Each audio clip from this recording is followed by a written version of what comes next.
Bom, Marta, a primeira coisa que as pessoas devem se perguntar, por que vir colocar o seu nome como pré-candidata à prefeita de Eunápolis? Então, por que me colocar à disposição da cidade para ser candidata? Porque eu sou uma pessoa que vem de uma origem muito simples, financeiramente falando, tá? Muito humilde. Eu tive que sair do seio da minha família biológica para viver com uma outra família adotiva, por questões de necessidades financeiras que os meus pais não conseguiam suprir. E eu cresci com um sentimento de querer auxiliar o maior número de pessoas. E eu acredito que esse sentimento que corre dentro de mim é em circunstância da minha realidade de vida, daquilo que eu vivi, da dificuldade que eu passei e atravessei com a minha família biológica até os 7 anos, para depois ter que viver uma segunda realidade, e eu tive que me esforçar para transformar a realidade minha e da minha família biológica, para a gente poder, assim, alcançar os lugares que a vida deixa à disposição do ser humano quando ele trabalha, quando ele se esforça para chegar neles. E eu acredito que todas as pessoas merecem ter essa oportunidade. E a política é um caminho para a gente fazer isso. A política feita de forma honesta, decente, ela traz prosperidade para a sociedade. Ou seja, a sua pré-candidatura, porque nós estamos gravando isso aqui num período de pré-campanha, quer dizer, a sua pré-candidatura ela vem num sentimento, numa vontade de usar a política como uma ferramenta de transformação social. Uma transformação social, porque eu sou o resultado hoje de uma transformação social. Eu sou o resultado de uma pessoa que teve acesso à educação com dificuldade, mas tive. Eu sou uma pessoa que transformei minha saúde. Eu sofri com 3 anos de idade um acidente nas vistas e eu precisei muito recorrer à medicina e não foi fácil, eram longas esperas, filas enormes. Eu lembro que isso foi com 3 anos de idade, a minha mãe biológica, a gente morava numa roça que não tinha energia elétrica. E o lugar mais próximo que tinha um tratamento efetivo para eu não perder a vista era em Belo Horizonte. E a minha mãe teve que fazer muito para poder conseguir me dar essa assistência. Então não foi brincadeira para a gente que morava na zona rural. Eu sou uma pessoa que eu precisei, além de ser uma pessoa que nasceu num berço muito humilde financeiramente falando, sou uma pessoa negra que enfrentou alguns preconceitos, mas eu não desisti. Porque a minha realidade, eu acreditava que eu era a única responsável para poder transformar. E que todo mundo que está à volta pode auxiliar, mas que eu precisava fazer o meu movimento. Então eu acredito que as pessoas podem fazer esse movimento. E a política está aqui para isso, para auxiliar e colocar à disposição das pessoas as ferramentas necessárias para que elas transformem a vida. Muito bem. Ou seja, você é uma pessoa que viveu na pele os dois lados do que é a falta e do que é ter as coisas, né? A educação, a saúde, a segurança. Às vezes as pessoas acham que a segurança é apenas a segurança da polícia na rua, mas também tem a questão da segurança familiar, da segurança institucional. Você falou que você é uma mulher negra, uma professora, ou seja, você se enquadra e tem lugar de fala em vários locais sociais. Como é a Marta, mulher, negra e professora nesse ambiente político? Então, nesse ambiente político, a mulher em si já encontra algumas barreiras, mas que a lei vem buscando trazer facilidades para que a mulher tome o seu lugar na política. Que não existe essa história de que mulher tem que estar em determinados lugares. Não, todos os lugares são para os seres humanos ocuparem. E a mulher, a sua condição é de ser humano.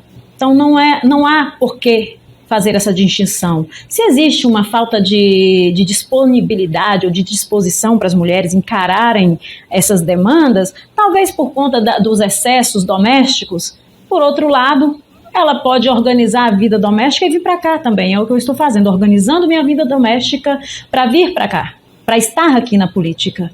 E isso é muito tranquilo da gente fazer, basta ter disposição. Agora, vir para a política, ser mulher e ser negra, aí sim existem algumas barreiras, porque as pessoas acreditam que política para pessoas brancas, que os brancos fazem política. Não, Primeira coisa, não existe branco. De branco elite. Né? Isso, e não existe branco e negro, existem pessoas, existem seres humanos. Nós precisamos buscar uma maneira de tirar essas distinções dos seres humanos, de rotular. Nós não somos um pote de maionese Hellmann's, um pote de ketchup que vem com rótulos distinguindo uma marca. Nós somos seres humanos e todos nós com capacidade intelectual, com potencial para ser desenvolvido. Então eu tenho que acreditar que eu sou capaz, pela minha própria história de ter nascido numa zona rural, de ter enfrentado os desafios que eu enfrentei para chegar aqui, eu tenho que acreditar que eu posso estar aqui na política, negra, uma pessoa que vem de uma família humilde. Qual a diferença? Se a minha condição intelectual é a mesma que o outro. Agora, a forma de trabalhar, a gente sabe que as questões sociais influenciam a forma da gente desenvolver o intelectual. E é isso que eu acredito. Eu estou aqui para vencer barreiras e dizer para o nosso povo que nós podemos vencer barreiras. E quem é meu povo? É só quem é negro? Não, é só quem veio da zona rural, quem veio com condições menos favoráveis? Não, o meu povo é todo mundo que se intitula humano, que tem amor ao próximo. Isso é o povo da gente. Não é uma raça, é um povo. Muito bem. Dito isso, vamos agora então para falar de Eunápolis. Eunápolis é uma cidade que tem, segundo todos os estudos, é uma cidade que tem um fator de ser uma cidade polo, mesmo com todas as dificuldades. Eunápolis ela é uma cidade polo, ela é uma cidade que é atravessada por duas principais rodovias brasileiras, a BR-101, a 367. Tem um comércio que atende não só ao município, mas também a 19 cidades, incluindo algumas de Minas Gerais. Quer dizer, ela é uma cidade que está no coração do que a gente chama da Costa do Descobrimento, né? São mais de 300 mil pessoas. Ou seja, não adianta pensar em Eunápolis apenas só com a sua população. Qual é a sua visão dessa Eunápolis polo, dessa Eunápolis que precisa se desenvolver econômica e também financeiramente? Qual é o papel que a Marta pensa em exercer para essa cidade ser o que ela tem que ser, uma cidade polo na região? Eu acredito que uma cidade como Eunápolis, né, como você bem citou, eu não posso pensar nos 115 mil habitantes, eu tenho que pensar em toda a redondeza, em tudo aquilo que abarca a cidade. Eu estou aqui, eu estou absorvendo uma população das divisas de 2 estados, né? Eu tenho a divisa com o Espírito Santo, eu tenho a divisa com Minas Gerais, eu trago uma população para o estado da Bahia a mais. E Eunápolis também traz uma população a mais, ela traz da divisa de Minas Gerais. Sim. Ela agrega isso, ela puxa isso, e Eunápolis ela está geograficamente bem instalada, porque ela é abençoada aí pela 101, ela tem a 367, nós vivemos à margem de nós vivemos literalmente numa região que tem um destaque turístico muito grande, e as pessoas passam por aqui para chegar a esses pontos turísticos. O que está acontecendo que a gente não está aproveitando isso? Então, eu acredito que na administração pública a gente tem todas as ferramentas para fazer e trazer prosperidade. Sabendo trabalhar tecnicamente, isso é importante frisar aqui, é tecnicamente, não pode ser de forma amadora. A administração pública não é lugar para amadores, porque você tem responsabilidade com a coisa do outro. Então, eu não posso ser amadora. As pessoas que vêm trabalhar numa administração pública, ela precisa ter consciência que aquilo que a gente está buscando é trazer um desenvolvimento para quem vive do agro, para quem vive do artesanato, para quem vive de cultura, para quem vive de esporte, para quem vive, né, para quem vive de educação, porque nós temos aí a camada de um município, toda ela gira em torno de uma educação. Uma educação de qualidade, ela transforma um município. Sim. Eu tenho profissionais que compõem o cenário da educação, eu tenho alunos e pais, eu tenho uma comunidade escolar que eu preciso pensar nela, então eu tenho que ter técnicos preparados para poder trabalhar para esta parcela da sociedade. Da mesma forma que eu tenho que ter um outro técnico preparado para trabalhar na área da agricultura, porque eu tenho uma outra parcela da comunidade que se beneficia disso. São as pessoas que moram em zona rural, que têm os seus produtos, que escoam para aqui e que daqui vão para diversos lugares do país ou do mundo. Olha quantas pessoas que têm envolvida no processo, num processo que não parece fácil organizar, mas é fácil. Basta que você pense para o povo. Quando as coisas param de girar em torno do umbigo do administrador e gira em torno dos administrando, as coisas melhoram. Porque você começa a se enxergar no meio do povo. Não é de cima para baixo. Eu começo a enxergar que eu sou o povo também. E quando eu sou o povo, eu quero me beneficiar das pequenas conquistas até chegar a grandes vitórias, que é uma cidade mais organizada, evoluída, bem preparada. Para quê? Para os seus municípios viverem melhor. Muito bem. Bom, direto ao ponto, né, que é o foco dessa entrevista, você é uma mulher da educação, uma professora, tramita aí em duas áreas importantíssimas, que é a área do direito e a área da pedagogia, também patina aí pela psicologia. Patina. Eu digo patina porque aqui a gente patina, mas patina mesmo, a gente precisa aqui patinar. É uma piada mesmo. Não, eu fiz psicopedagogia clínica então, institucional. Patina mesmo. Eu fiz justamente porque eu precisava patinar de forma mais assim, mais equilibrada, para não ficar tão na corda bamba. Exatamente. É porque eu gosto também da psicologia na comunicação, a comunicação psicológica. É importante. Eu gosto muito disso. Por isso que eu falo patina. É uma maneira de quebrar um pouco o clima. Como é que você vê a educação? Nós temos alguns problemas que já são assim, são tão enraizadas na questão da cidade de Eunápolis, problemas que se arrastam já há muito tempo. Qual é a sua visão para tentar melhorar, para dizer alguma coisa que as pessoas estão ávidas por uma resposta na área de educação, seja o professor, seja o aluno, seja os funcionários, porque quando a gente fala de educação, a gente pensa que é só o aluno e professor. Não, é a comunidade escolar toda, né? Tem a comunidade escolar, tem os pais dos alunos também, principalmente, né? Como é que é? Fala aí para esse povo aí, como é que é, professora Marta? Literalmente. Essa questão da educação em Eunápolis. Vai falar um pouco a professora, um pouco a advogada, um pouco a psicopedagoga. Exatamente. Então, olha assim, quando eu vim para a educação, foi uma coisa muito interessante.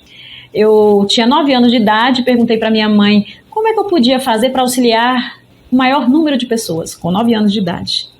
E a minha mãe adotiva, ela falou assim comigo, recém-adotada, aquela menina desnutrida, ela olhou assim para minha cara, o que essa menina está querendo? Chegou agora, não consegue nem andar direito, ficar de pé, totalmente desnutrida e querendo auxiliar o maior número de pessoas. Mas é porque eu estava pensando na realidade da minha família, nas dificuldades, né? Aí eu perguntava assim, como é que eu posso fazer para auxiliar o maior número de pessoas? E ela virou para mim e falou assim, conheça a educação e conheça as leis. E se coloque no lugar de auxiliar as pessoas.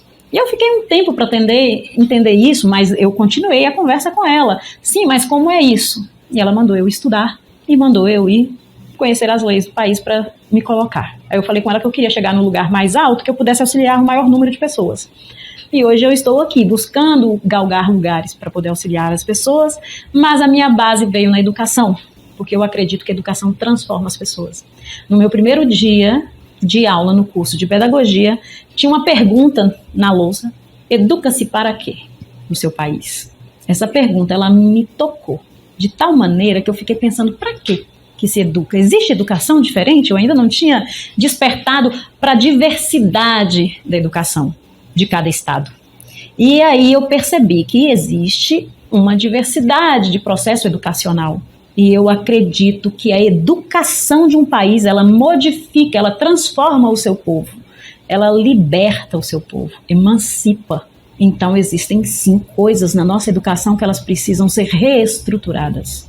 Elas precisam ser reestruturadas para que a gente consiga emancipar verdadeiramente as pessoas, para que elas tenham capacidade de crítica construtiva e transformar sua própria vida. Eu sou o resultado disso. Eu sou uma pessoa que estudei a vida toda num colégio público, ia a pé, andava da zona rural até a cidade, que era o colégio que tinha, porque eu acreditava que a educação podia modificar. Eu não tinha mais nada a perder. O que eu tinha? Eu tinha que estudar. E aí foi lá na frente eu fui entender o que a minha mãe queria dizer. Conhecer educação. Então ela queria dizer para mim que a educação era difícil, mas era um processo dolorido e o melhor para se transformar as pessoas. Aí eu comecei a perceber que o mundo ele estava ao meu alcance, à medida que eu conseguia aprender as coisas. E quando eu comecei a escolher um canal de profissionalização, aí sim eu me senti emancipada. Um ser humano emancipado é aquele ser humano que consegue chegar no mercado de trabalho e se colocar diante do seu patrão ou diante do seu funcionário. Ou seja, uma pessoa esclarecida. Isso, consegue se colocar e se beneficiar daquilo que ela se preparou para ser. Ok.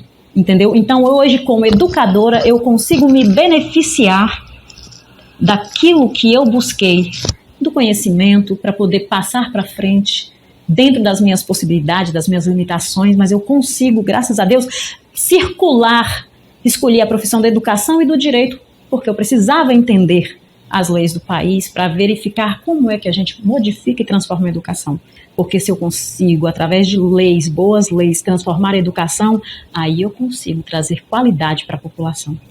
E eu sou população, me beneficio. Ok.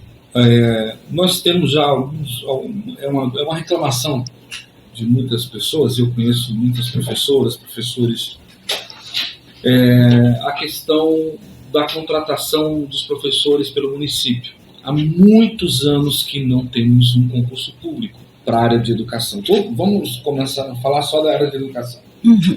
E aí, qual que é o seu ponto de vista? Isso se mantém? O que a Marta pensa disso? Concurso público para professores e para a área de educação, Marta. Como é que é isso? Qual é o seu ponto de vista? Então, ainda bem que eu fiz também, né? Fui para a área jurídica, eu fui conhecer as leis. Eu, assim, não tenho nada contra o REDA. Né? Na Bahia nós temos o REDA, é um processo de contratação precária, é válido juridicamente, mas ele é precário porque ele não gera uma segurança, ele não gera estabilidade para aquele prestador daquele serviço. E se ele não gera vínculo. Se não gera vínculo, há uma certa insatisfação por meio de quem está prestando o serviço, porque ele fica na ansiedade pelo período de contratação, até que será que vou conseguir aquela vaga? Será que o ano que vem eu estarei empregado? E aí, às vezes, ele consegue ficar empregado e olha só, chega novembro, eu começo a entrar naquele conflito, naquela zona de desespero. Daqui a pouco eu estarei de novo desempregado. Vou ter que preparar novamente para poder entrar no mercado. Isso seja para educação, para saúde, para qualquer área. O REDA, ele é necessário quando um servidor público, por uma fatalidade, faz a passagem, por uma necessidade, tira uma licença, né, para tratar de assuntos particulares. Ele é importante. Por umas férias mais prolongadas, ele é importante. A gente não pode desprezar a sua aplicabilidade. Mas não pode virar uma Mas regra, a gente né? não pode utilizá-lo violando uma orientação constitucional. O concurso está previsto na Constituição. E o concurso, nos moldes constitucionais, ele garante uma prestação e continuidade do serviço. Porque a atividade, né, o serviço público, a administração pública, ela não pode parar a prestação de serviço público. Então, às vezes, você faz um REDA sem observar os devidos critérios que um concurso observa. Causa insatisfação para o administrando e para quem está prestando aquele serviço. Eu sou a favor de concurso público para gerar segurança e, inclusive, gerar riqueza para o município. Uma pessoa que está devidamente instalada nos quadros da administração pública, ela sabe que vai ter o seu dinheiro, ela faz os seus compromissos, ela arca com seus compromissos econômicos. Isso gera riqueza para o município, gera riqueza para as pessoas, gera tranquilidade, harmonia para a administração pública, que não fica, de tempos em tempos, o gestor tem que ficar preocupado, que tem o REDA, tem que organizar o processo. E aí aquele procedimento instaura filas e filas homéricas e a maioria das pessoas que ficam ali o dia inteiro saem insatisfeitas porque elas não foram, né, admitidas. Sendo que elas têm potencial e não que os outros que entraram não tenham, mas de repente, se eu estou tendo REDA é porque eu tenho vaga na administração pública, concorda? Se eu tenho vaga, eu tenho um procedimento para preenchimento dessas vagas, que é um concurso público. E se eu tenho procedimentos legais para ocupação, por que eu não estou fazendo o concurso público? Não estou falando que é para escandalizar e escancar todo ano ter um concurso público. Claro que não. A administração ela se organiza para um concurso público. Isso custa. Você se organiza e de tempos em tempos as pessoas se aposentam novamente, vem um outro concurso público, a gente vai preenchendo as vagas dentro da necessidade. Mas se eu estou utilizando o REDA e estou deixando de lado uma ferramenta constitucional, Que interesse é esse? É pró-população ou é má gestão? E isso não é engraçado, que a gente observa, como você mesmo falou, né? Já vem há longos anos isso. Não é uma coisa desta gestão, da gestão anterior. Já é parece, né, até chato a gente falar, já é um hábito. Eu não quero falar que é hábito, porque hábito é uma coisa contínua e a gente não pode deixar maus hábitos imperarem. Não pode. A gente tem que dar um jeito de tirar. Então, eu sou a favor de concurso público para todas as áreas. E se eu faço, e aí você falou da educação, eu acho assim, não tem coisa mais chata do que um educador inseguro.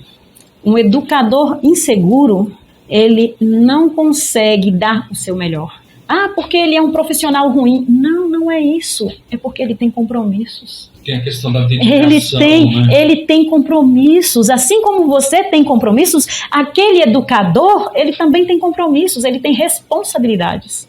Ele tem uma família para sustentar e se sustentar. E a falta dessa segurança, né, dessa segurança no vínculo, ela causa uma desarmonia, desestabiliza a administração pública. Eu vejo que isso é preciso organização.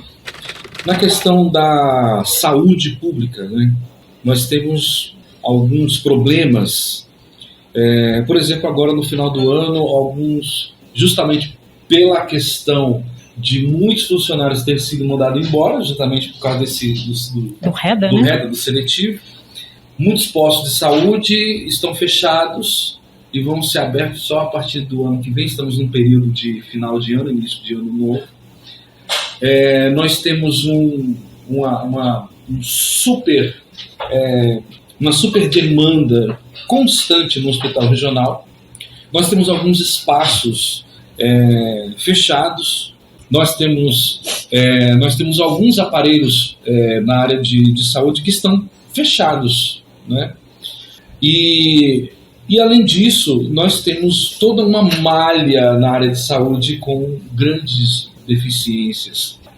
O que é isso, ao seu ver? É uma má gestão? É uma incompetência? O que é isso na sua cabeça? Como é que é? Por que a saúde de Eunápolis tem tantos problemas como esse, por exemplo? Eu falo assim, Fábio, uma coisa bem interessante. Nós precisamos parar de tratar pastas setorizadas e dizer, esta é a menina dos olhos da administração pública.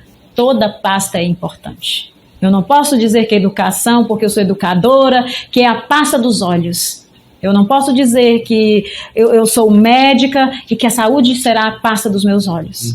Eu tenho que entender que por trás de cada pasta existe uma população para ser atendida. Eu, gestor, eu que ocupo um lugar de administrador, preciso entender que é como um relógio, um mecanismo. Se você tirar um ponteiro do lugar, vai falhar a engenharia dele. Então, na saúde, quando você fala assim, nós temos, né, agora a paralisação, vou usar essa palavra, né, da prestação de serviço público para voltar mais adiante por conta de um processo, de uma forma de contratação. É até uma violação ao princípio da continuidade da prestação do serviço público. É um princípio constitucional, é um princípio, administrativo, a prestação do serviço público. É contínuo. Não é como você contratar um pedreiro para sua casa, que ele vai falar com você que ele vem hoje e amanhã ele não vem. Não, a prestação de serviço é contínua. Porque a doença do povo, a necessidade de saúde, ela é contínua. Hoje eu não estou necessitando, mas amanhã pode ser que sim. Mas hoje eu não estou necessitando, mas Dona Maria e seu Joaquim estão necessitando. E aí eles vão esperar? Vai acontecer o que com eles? Se eles encontram a porta de um posto de saúde fechado. O acesso deles eles não têm condição para ir para a área particular. E aí? A continuidade da prestação do serviço público é justamente para atender a necessidade das pessoas. Então, se eu não estou prestando, se existe um lapso nessa prestação de serviço, com certeza existe uma má gestão. Não estou criticando a gestão atual, porque isso já é coisa contínua. Eunápolis está precisando melhorar. Isso é uma coisa que já vem há muito tempo. Nós precisamos entender que a continuidade é a responsabilidade do gestor, e é ele quem tem que trazer um planejamento estratégico, técnico, para que as coisas aconteçam e fluam. Porque a Dona Maria e o seu Joaquim, quando eles passam mal, eles não sabem disso que eu sei. dessa obrigatoriedade da prestação continuada do serviço público. Eles não sabem. Mas você, que é gestor, você tem essa consciência. Então, cadê sua responsabilidade em garantir para as pessoas o devido atendimento, a devida prestação do serviço? Eu acredito que para a área da saúde, assim como as outras áreas, nós precisamos de planejamento estratégico para aplicar as coisas e fazer com que elas aconteçam. Mais uma situação. Por que eu estou com reda e eu não estou fazendo concurso público para a área da saúde? Por quê? Por que as pessoas não vão parar de adoecer, mas por que o posto para de funcionar? Se as pessoas continuamente precisam de serviço e você é constitucionalmente o responsável, porque saúde e educação é responsabilidade constitucional da administração pública. Tem a área privada que presta um bom serviço? Tem. Mas você tem que dar conta do seu serviço. Ele é constitucional. Então você está precisando se planejar. Então vamos planejar. Eu sempre falo, a administração pública não é para se aventurar. Não é o caixa da minha casa pequena, da minha casa de boneca. É de uma casa grande, é de uma grande família. Nós somos uma grande família, é uma população, nós somos uma grande família. E a gente fica administrando o salário da gente dentro da casa da gente, não administra? Então vamos administrar os recursos desta grande casa. Porque se você mora de aluguel, você sabe que todo mês você tem que tirar no seu salário a parcela do aluguel. Tem que tirar hoje a parcela da internet, que ninguém está vivendo sem internet. Trabalha, né, utilizando a internet. Você tem água, você tem energia elétrica. Então você separa o seu orçamento. Onde está o erro que o orçamento direcionado para a educação não está sendo utilizado na educação, que o orçamento da área da saúde não está sendo devidamente utilizado, né? Está privilegiando uma área mais do que a outra, um setor mais do que o outro. Tá, vou privilegiar por um estado de necessidade? Posso e devo, por sinal, né? Tem uma situação de calamidade, eu devo priorizar, mas eu tenho que garantir um mínimo existencial, que é o que a lei determina. Eu tenho que garantir um mínimo. E a prestação continuada do serviço público é garantir o mínimo para a população. É o mínimo. A saúde é mínimo, ela não é máximo. Eu não posso cortar. Não posso. Não posso cortar na saúde tudo. Se eu não posso oferecer todas as especialidades, um clínico geral, basicamente eu tenho que ofertar, né? Então, se eu não posso o máximo, eu tenho que garantir ao menos um mínimo existencial. Isso é o que a lei determina. Muito bem. São muitas áreas, né, que existem no município, mas algumas são, digamos assim, importantes para Eunápolis. A questão agrícola, tanto o agronegócio como a agricultura familiar, quanto a agricultura de subsistência. E você é uma pessoa que tramita muito bem, né, por essa área, né? Tem muitos conhecidos, tem pessoas que estão ali, que estão do seu convívio dentro dessa área. O que a Marta pensa dessa questão da agricultura no município de Eunápolis? Tanto a agricultura, os grandes produtores agrícolas, quanto os pequenos e médios agricultores e o escoamento dessa produção também. Eu aprendi desde pequena, com o meu pai biológico, que tudo que se veste e tudo que se come veio do campo. Desde pequena, eu não precisei de televisão, de jornal, não precisei de nada disso para me ensinar. Eu falo que eu vivi até os 7 anos com os meus pais biológicos, mas foi uma experiência riquíssima, porque o meu pai, ele era vaqueiro, ele é aposentado hoje, mas ele foi vaqueiro, e plantava. Aquilo que a gente comia era aquilo que conseguia plantar, que conseguia buscar ali da própria terra. E ele falava assim, quando eu lembro que ele colocava a gente para bater o feijão no quintal, tinha que bater o feijão, colocava para secar, batia, e quando limpava, e ele colocava a gente para catar os grãos que ficavam fora da lona, que saíam. E eu era um pouco preguiçosa, e eu falava assim, ai, mas para quê? Já tem um tanto lá. A minha consciência de criança querendo correr pelo quintal e brincar, mas para quê? Já tem um tanto lá. E ele falava assim, isso aqui é o sustento de todo mundo, não é só seu. Eu levei um tempo para entender o que significava isso. Olha, o meu pai é uma pessoa que só fez até o 4º ano primário, numa escola num grupo, chamava Grupo, na zona rural, e ele falou isso, uma frase bem forte, que hoje eu venho entender o que é isso.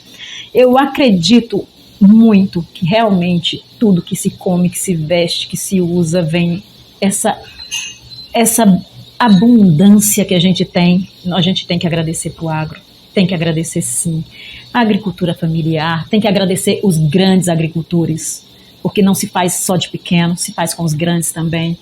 E eu vejo hoje, né, olhando a nossa cidade, e eu que lido nesse meio aí, as nossas dificuldades não são pequenas, são grandes. São homéricas, elas são de escoamento, são de estrada, elas são de oportunidade, de criar canais para oportunizar, né, que o agricultor chegue e oferte o seu produto no mercado.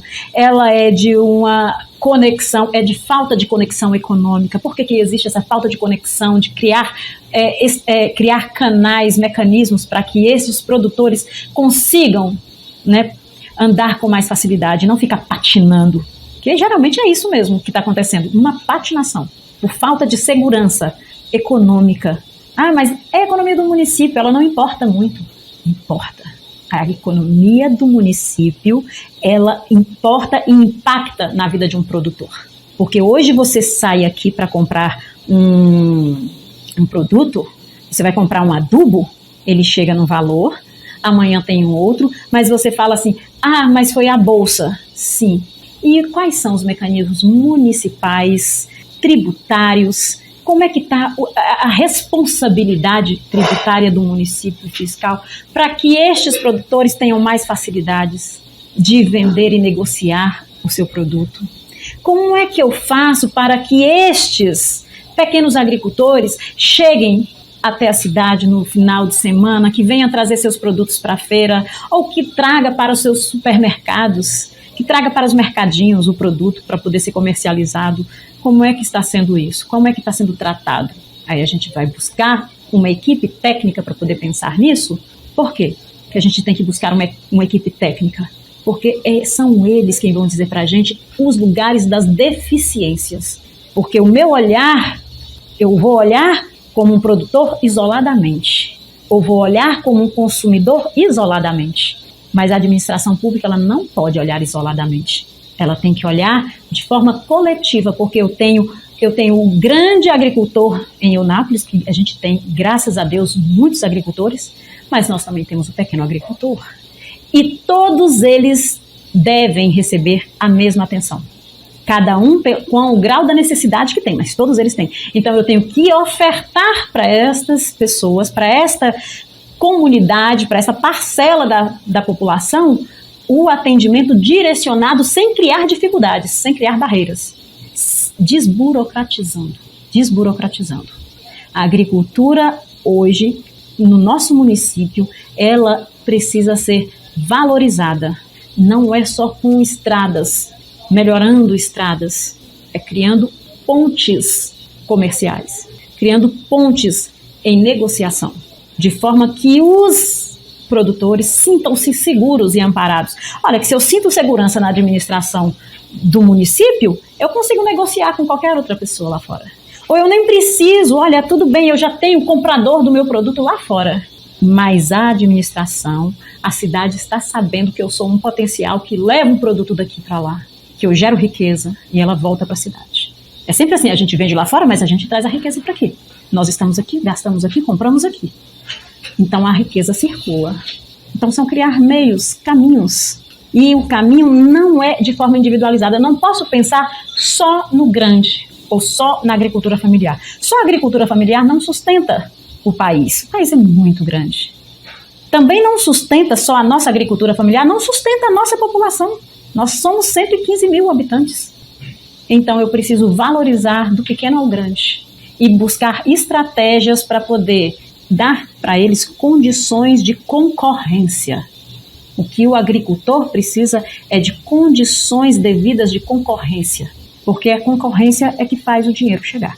A livre iniciativa deles chegarem, abrir os seus empreendimentos, se tornar empreendedor do seu produto. Essa livre iniciativa é importantíssima ser valorizada, para eles se sentirem seguros. Eles precisam dessa segurança. Muito bem. Para a gente concluir, qual a mensagem que você deixa para o empresário, para o comerciante, para a Dona Maria, para o seu José, para as pessoas que estão na periferia, para as pessoas que estão nos bairros nobres, para os alunos, para professores, enfim, para todas as pessoas que moram e que, se não moram, trabalham em Eunápolis, que dependem dessa cidade? Qual é a mensagem que a Marta Santos tem para esse povão todo aí, Marta? Persistência. Peça a Deus sabedoria e persistam nos seus ideais. Primeira coisa, você tem que ter propósito na vida. Se eu sou um empresário do ramo alimentício, eu tenho que ter um propósito, vestir o propósito e lutar, trabalhar por ele, vencer as barreiras. Se eu sou uma educadora, eu tenho que vestir a roupa de um educador. São ideais, educador vive de ideais, porque a gente acredita num mundo melhor, e quem acredita num mundo melhor precisa alimentar sonhos, e você alimenta sonhos em outras pessoas. Não é o seu sonho, você alimenta o sonho de alguém ser médico, o sonho de alguém ser advogado, de ser um arquiteto, de ser uma dona de casa. Você alimenta sonhos. Então, em qualquer área profissional, que todas são extremamente importantes na constituição de uma sociedade, não existe nenhuma profissão melhor do que a outra. Todas são importantes. Se você falar assim, os garis hoje vão parar de limpar a cidade, todo mundo vai sofrer, vai sentir na pele. Como é que eu vou dizer que existe uma profissão melhor do que a outra? Porque se o médico parar de atender, nós vamos sentir na pele. Se o educador parar de ir para a escola, dar a sua aula, vamos sentir na pele. Se o empresário fala que não vai abrir o seu mercado hoje, por mais que tenha concorrência, vai prejudicar o funcionamento da cidade. Se o banco não abrir, também vai. Então, olha só, é uma cadeia funcional de prestação. É uma cadeia de servidão. É um servindo o outro. Então, como nós vivemos no mundo para servir o outro, por mais que você ganhe o seu dinheiro, você está servindo o outro. Nós temos que ter propósitos, vestir a roupa do propósito e persistência. Persista. Resiliência. Resiliência. Dias difíceis? É fato. Nós estamos atravessando, desde 2020, tempos difíceis. Mas, como eu disse, estamos atravessando. Nós não estamos vivendo dias difíceis, nós estamos atravessando. Se estamos atravessando, brevemente a bonança chega. Bem. Obrigado, Marta. Grata, querido. Vou precisar.